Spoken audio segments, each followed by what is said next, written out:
할렐루야. 오늘도 살아계신 하나님께서 우리와 함께 하시며 우리의 은혜와 복을 주실 줄로 믿습니다. 이 시간 사람의 말이 아니라 말씀으로 우리가 축복하는 시간 갖도록 하겠습니다. 저 팔을 벌리셔서 나와 우리 가족과 이곳의 모인 분들과 이 땅에 살아가는 그리스도인들을 위해서, 성교사님들을 위해서 축복하도록 하겠습니다. 여호와는 우리에게 복을 주시고 우리를 지키시길 원하며, 여호와는 그의 얼굴 우리에게 비추사 은혜 베푸실 원하며, 여호와는 그 얼굴 우리에게 향하여 드사 평강 주실 원하노라 할지니라 하라. 믿으시면 아멘. 믿음을 평가할 수 있는 게 뭘까요? 또 더 나가서 이분이 구원을 받았다라고 이야기할 수 있는 건 뭘까요? 저는 엊그제도 우리 교회 한 분 어르신이 요양원에 계셔서 가서 말씀을 전하는데, 알아들어서 전하는 게 아니라 선포하러 간 건 사실입니다. 그런데 가만히 계시기보다는 찬송가도 따라 부르고 말씀 따라 아멘 할 때마다 그 마음이 그런 게 있습니다. 그분의 어떤 능력과 은혜에 임한 것보다는 듣는 제가 은혜를 받는다는 겁니다. 하나님께 여러분께 은혜와 복을 주시기 위해서 어떻게 해주셔야 되겠습니까? 하나님이 감동받으셔야겠죠. 하나님이 무엇을 가장 감동받을까요? 오늘 말씀을 통해서 여러분 나누고자 합니다. 오늘 본문에 보면 다니엘서라고, 이거는 여러분 계시문하기도 하고 묵시문하기도 합니다. 예언서이기도 하고요, 4대 선지서이기도 합니다. 다니엘이 누구냐 하면 이스라엘이 북이스라엘로 남유다로 나뉘었을 때, 북이스라엘은 BC 722년에 아수르에서 멸망합니다.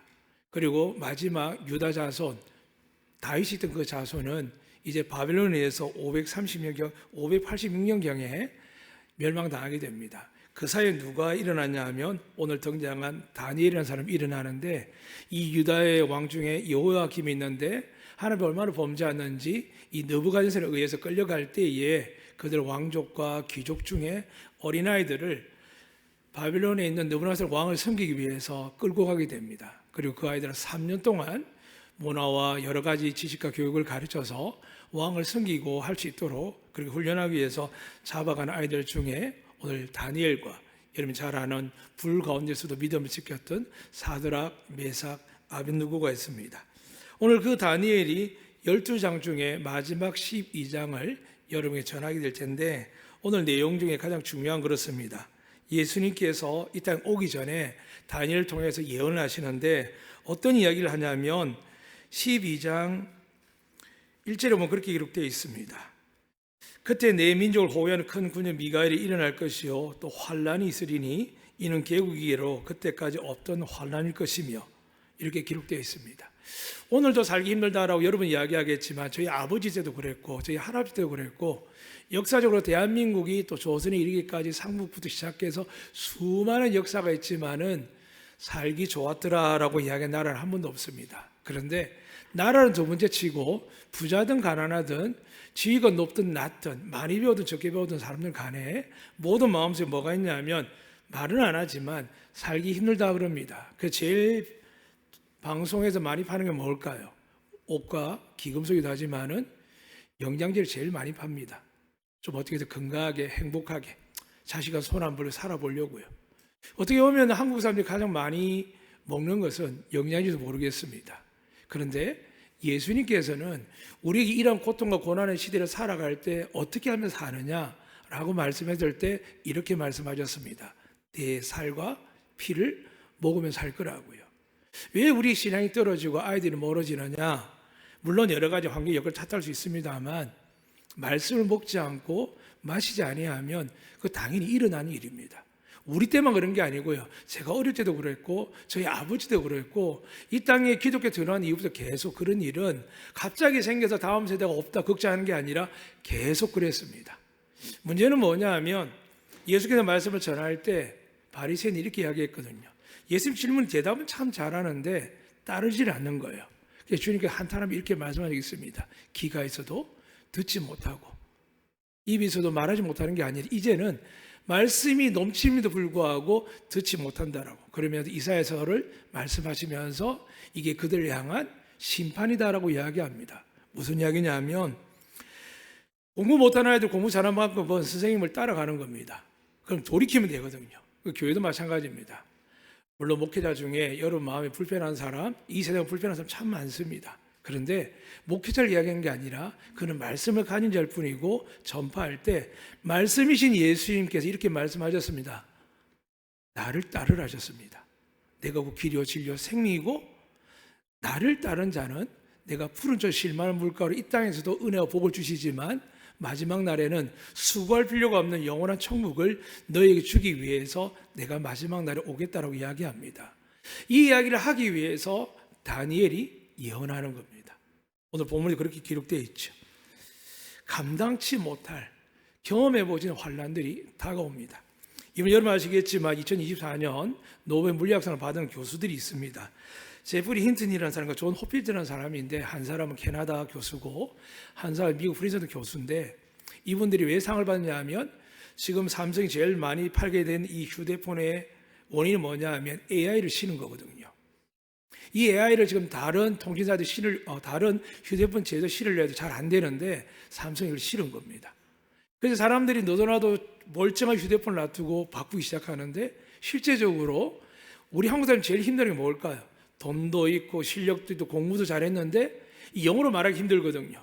근데 어느 순간 제주도에도 미국 사람, 외국 사람 다 들어오는데 다양한 인종이 들어오는 겁니다. 아마 여기서 가게를 하신 분들도 느끼실 거고 또 여러분 가운데 어떤 일을 만날 때 분명히 외국 사람을 만나게 될 겁니다. 지난 주일날에 우리 안덕 초등학교가 가을 운동했는데 여러분 보셨죠? 저는 마이클 조던이 아니지만 정말 흑인 한 분이 나오셨는데 달리기를 하더라고요. 그래서 깜짝 놀라서 우리가 끝났다. 야, 우리 부모들은 다 졌다라고 생각했는데 의외로 그분이 잘 못 뛰더라고요. 근데 분명하게 그곳에는 백인도 있고 우리처럼 황인도 있고 흑인도 있는 것을 보면서 야, 안덕 이 마을이 초등학교가 바뀌고 있다고 생각하는 거죠. 그러다 보니까 앞서 말씀드린 것처럼 아무리 공부해도 언어가 잘 안 되니까 사람들이 딱 택한 것이 뭐냐 하면 이 휴대폰이었습니다. 얼마나 잘 쓰는지 모릅니다. 근데 여러분 이것을 만드는 AI를 만들기 위해서 노벨 물리학상을 받은 이분들이 왜 받았냐면 이 AI가 그런 데는 모두 정보와 자료를 모집하는 하위 집단의 원리를 이분들이 이론을 만드는 겁니다. 그러니까 오늘 우리가 말한 것들요.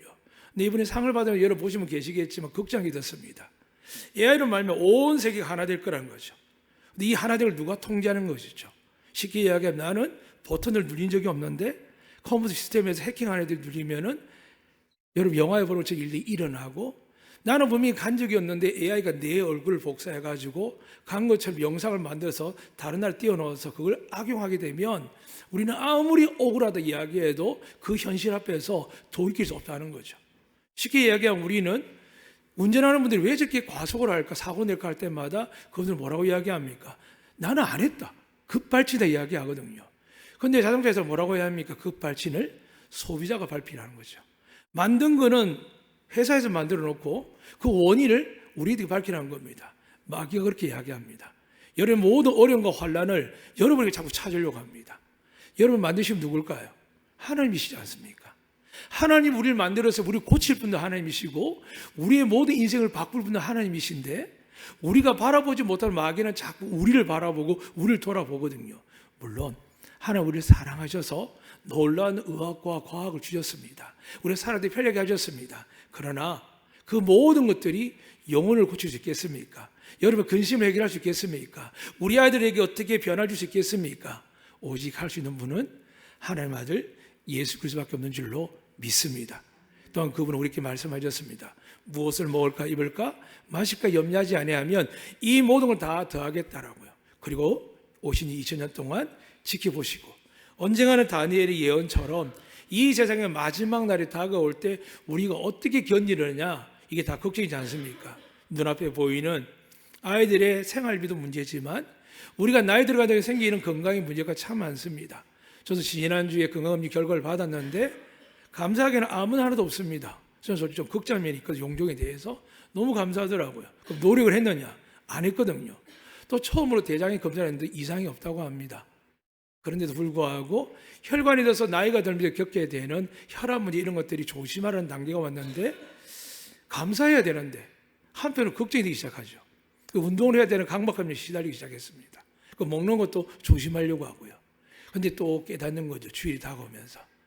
도대체 뭘 걱정하느냐. 비록 건강 못한 거 노력하면 된다. 그러나 정말 사람들이 아프고 병드는 이유를 모르느냐라고 할 때 성경이 명확히 말씀하거든요. 염려하고 근심하기 때문입니다. 왜 그럴까요? 욕심을 안 부려야 되는데 어떻게 욕심이 아니라고 생각하죠. 그런데 예수님께서는 일용할 양식 외에는 다 욕심이라고 정의합니다. 그럼 많이 벌으면 소용없습니까? 아니요. 많이 벌어서 하늘에 쌓아두라 하셨습니다. 어떤 방법으로요? 소외되고 가난하고 병들고 어려운 사람들요. 가는저는 목회자이기 때문에 저희 교회는 관계는 없지만 병원에 가는 어디 가다 보면 우연찮게 제 설교를 들으면 그런 이야기합니다. 혹시 목사님 아니십니까? 아유 어떻게 아십니까? 라고 이야기하고 나가다 보면 병원비나 약값을 안 받려는 분이 계십니다. 그걸 은혜라고 표현하지만 또 한편 그 생각합니다. 이미 저는 교회에서 하나님의 형편을 받고 있는데 그분들 다 열심히 살아서 모아서 주는 건데 물론 그분들은 그렇게 함으로 통해서 하나님이 주의 종을 섬겨서 복을 받을 겁니다. 이러한 아름다운 구조들이 서로 배려하고 사랑하는 마음들이 있다면 저는 하나님께서 우리 모두를 형통할 줄 믿습니다. 그런데 욕심 무엇입니까? 아니 나는 줄 수 없어. 아니 주더라도 내가 받은 만큼 줄 수 있다고 생각할 때 하나님은 우리 마음에 무엇이 존재를 압니다. 욕심이거든요. 욕심이 잉태하여 죄를 낳고 죄가 장성하여 사망이 이릅니다. 욕심 때문에 아이들에게 급박하게 합니다. 저기도 3명의 아이가 있습니다. 나는 저는 욕심이 없습니다. 예수 잘 믿고 바람 있다면 이것도 욕심이라면 모르겠지만 다 주의 종이 되어서 저는 이 안덕교회 안에 있다고 친다면 그 아이들 중에 선교사 나오고 정말 교회인들을 돌보기에 저도 있다면 그 아이들은 제가 처음에 꿈꿨던 가난하고 병들고 소외된 이웃들 향하여 직접 들어가서 복음을 전하고 사랑을 전하면 좋겠다는 생각으로 그렇게 믿음으로 기도하고 살아옵니다. 하지만 살다 보면 이게 얼마나 힘든 일인지 여러분들 알듯이 저도 알게 됩니다. 그런데 이러한 힘든 일이지만 포기하지 말아야 될 이유, 우리가 세상 살면서 먹고 사는 일도 중요하지만 여러분과 저는 하나님께 택함 받았기 때문에 가장 중요한 목적이 뭐냐 하면 오늘 성경 말씀 다니엘이 이야기합니다. 마지막 날에 다가오게 되면 계속 환란이 멈추는 게 아니라 여러분 제가 아는 것처럼 하나님 분명히 이 땅에 구세주로 신 예수를 말미암아 복음을 주셨습니다. 우리 위해 죽으셨기 때문에 그 아들을 믿는 자에게는 심판을 받지 않는 줄로 믿습니다. 그러나 주님이 이 땅에 다시 올 때는 어떤 분으로 오신다고요? 심판주로 오십니다. 2000년에 오실 때는 구세주로 오셨고 아직 오시기 전까지는 우리에게는 예수 그리스도 나의 구세주 내 죄를 사하시기 위하여 십자가에 죽으실 뿐만이 아니라 죄의 권세를 깨뜨리고 부활하신 그분의 권능으로 말미암아 그 이름을 믿음으로 말미암아 구원받을 수 있는데 이 구원받는 길 동안 우리 마음속에서 이게 정말 믿음으로 하는지 아니면 사랑관계로 하는지 이런 것들이 우리는 살펴야 됩니다. 다니엘은 지혜를 이야기하기 전에 자기보다 위대한 사람을 믿었습니다. 우리 지혜를 이야기하면 누굴 이야기합니까? 솔로몬을 이야기합니다. 솔로몬은 다윗 왕의 자녀들 중에 한 명이었습니다. 그 아이는 왕이 될 생각이 별로 없었습니다. 그런데 어머니가 아버지에게 이야기하기를 우리 아들 왕으로 세워주기 아니냐 약속을 기억하라 할 때 그 어미가 왜 했는지 아십니까? 지금 다윗의 아이들이 서로 얽히고 섞였습니다. 같은 배에 태어난 같은 엄마가 아니었습니다. 그래서 어떻게 합니까? 압살롬 왜 반란을 일으키셨죠? 그의 형 암논이 장남이 자기 여동생을 겁탈하는 겁니다. 그래도 분노를 갖고 있었습니다. 그런데 솔로몬도 여러 여자 중에 한 아이였습니다. 살아남는 방법은 엄마가 기억할 때 하나밖에 없습니다. 그런데 그런 순간에 한 사람이 다윗 대신 왕이 된다고 반란이 일으켰습니다. 다윗은 나이가 들어서 왕궁에서 가만히 하나 묵상하고 있었거든요. 누가 왕이 된 줄도 몰랐습니다. 나팔 소리 떠들져 났지만은 다윗은 관심이 없었습니다. 그때 바세바 엄마가 솔로몬을 살려야겠기에 달려오는 겁니다. 이 시간이 지나면 더 이상 살릴 길이 없잖아요. 반란을 일으킨 그 아들이 왕녀를 살려주겠습니까? 그러니까 빨리 달려가서 이야기를 하는 겁니다.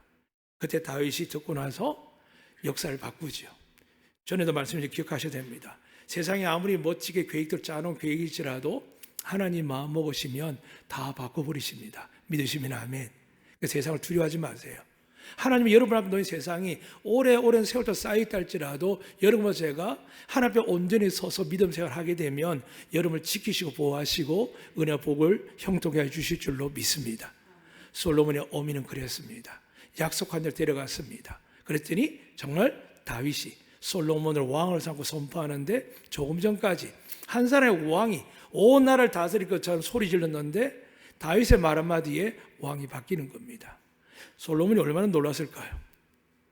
어린아들 전쟁통에 어머니 손에 이끌려 다닐 때 얼마나 놀랄까요? 이 솔로몬이 생각하는 겁니다. 나는 왕의 자격이 없습니다. 나는 지금 어머니 손에 이끌려서 왕이 되었지만 할 수가 없습니다.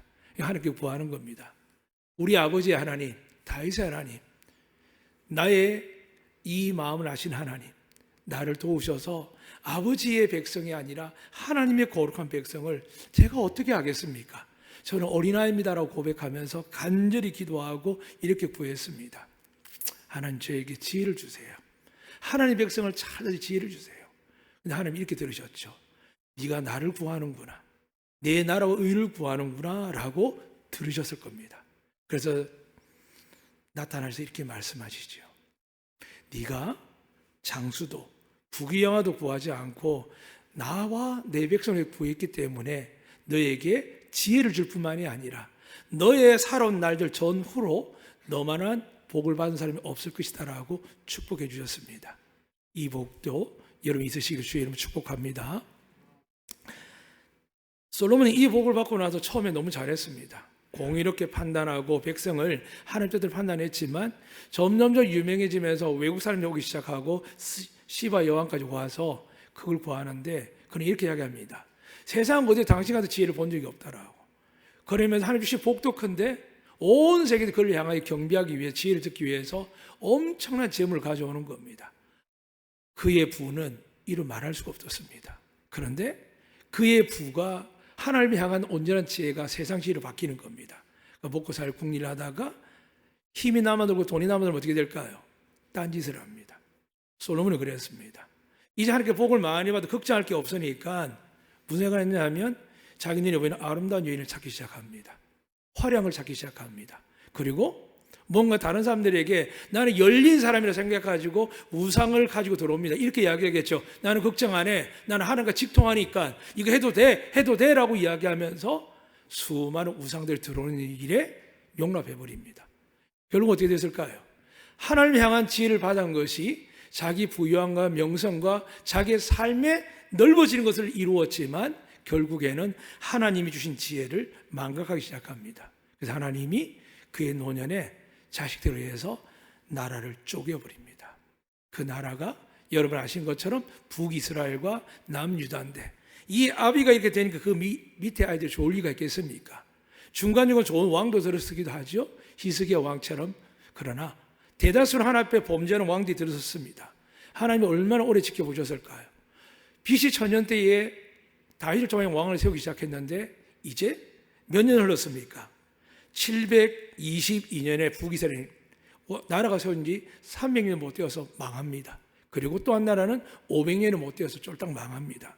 그리고 지금도 완전한 나라를 갖지 못하고 날마다 전쟁을 치는 나라로 살아가는 불행한 나라입니다. 그럼에도 불구하고 다니엘에서는 뭘 이야기하냐면 그 이스라엘을 향해서 하나님이 회복시키시겠다는 약속을 하고 계시는 겁니다. 만약 그들이 예수님을 영접했더라면 이 약속은 이미 이루어졌을 겁니다. 그런데 그들이 왜 이런 일을 당하느냐? 다니엘 8장은 그런 기록이 있습니다. 이방인의 숫자가 차기 전까지 거룩한 땅 위에 가증한 것이 서 있을 거라고요. 그들이 가장 거룩한 땅이 어디라고 했습니까? 예루살렘 성전이 있는 땅이었거든요. 그 땅 위에 하나님의 성전이 아니라 모스크가 서 있습니다. 통곡도 하죠. 저도 다녀온 기억이 있는데 얼마나 유대인들이 그 앞에서 통곡하는지 저도 뜨겁게 기도했지만 그들의 눈물에 비교할 바는 아니었습니다. 왜냐하면 저는 제가 있는 제주도에 안덕교회 위에 하나님이 계신 줄로 믿습니다. 그들에게는 어디에만 있느냐? 하늘 위에 계신 그 하나님이 유일하게 임하는 곳이 예루살렘 성전이었습니다. 근데 주님 뭐라고 말씀하셨지요? 사마리아 땅도 아니고 예루살렘도 아니고 영과 진리로 예배하는 곳을 어떻게 하신다고요? 우리가 하나님께 나아가는 공간이 있는 것이 아니라 하나님을 만날 수 있도록 하나님 우리에게 찾아오시겠다 하셨습니다. 그리고 내주하신다고 하셨고요. 그 내주의 증거가 뭐냐면 주님이 이렇게 말씀하셨습니다. 내 말이 너희 안에 있으면 너희가 나와 함께 한다고 하셨습니다. 믿으시기를 축복합니다.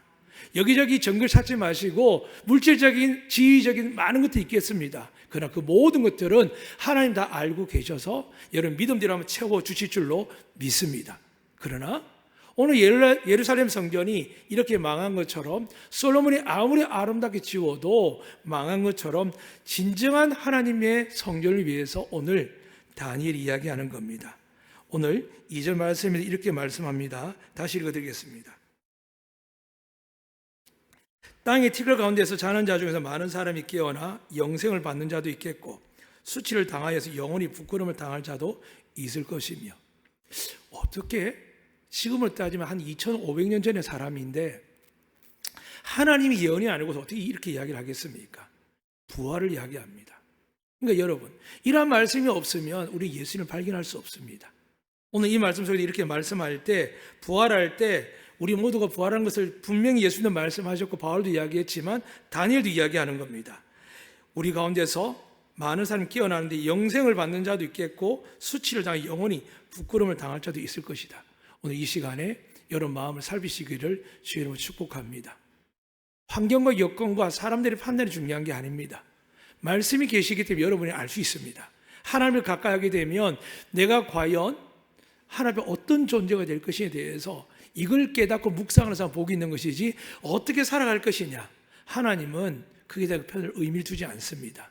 잘 살면 좋겠죠. 멋지게 살면 좋겠죠. 근데 여러분, 북한에 태어난 사람 어떡합니까? 저 나이지리아에, 케냐의 저 나이로비 같이 전 세계 가장 가난한 땅에 태어나면 어떡하겠습니까? 저 중국의 어두운 곳에 지금 전쟁은 우크라이나와 지금 러시아의 그 전쟁 한복판에 태어나면 어떡하겠습니까?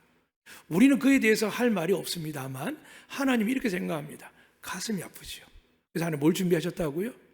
사람이 범죄하다 일어난 모든 사건 속에서 하나님은 결론적으로 그 고통과 아픔과 전쟁이 없는 영원한 안식처인 천국을 예비하고 계신 줄로 믿습니다. 그 천국에 들어가기 위해서 뭘 원하셨습니까? 여러분, 그 많은 돈을요? 지위를요? 선한 의를요? 아닙니다.